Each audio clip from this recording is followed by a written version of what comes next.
social media, like most people, it's probably quite likely that you've seen these left-wing infographics everywhere.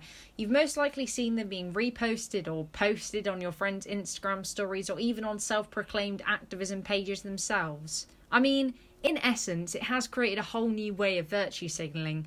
The left-wingers are now able to show off how morally superior they are with only a few clicks. From what I gather, infographics are supposed to make information much more digestible and easy to learn from, which makes young people an easy target.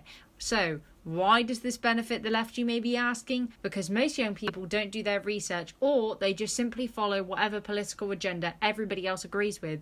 And living in a society whereby there is a massive bias towards the left, it's pretty obvious which way they're going to sway. What does this bring on, you may be asking? It brings on a generation of people who have massively succumbed to the left ideology and therefore feel the need to make change. I mean, the reality is reposting some aesthetically pleasing little pink infographic is not activism. It's called attempting to gain status.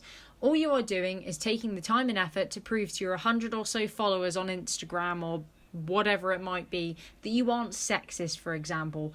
The reality is, us as humans want to be surrounded by people with good morals, of course, so that we feel safe and such. And because far left politics is portrayed as being morally superior in our society nowadays, people will virtue signal in order to gain status and prove that you have so-called good morals, which is quite narcissistic when you think about it. Pretty much nowadays, anyone who dares to criticise the left or lean slightly more right is somehow seen as being sexist, racist, and pretty much every negative thing under the sun.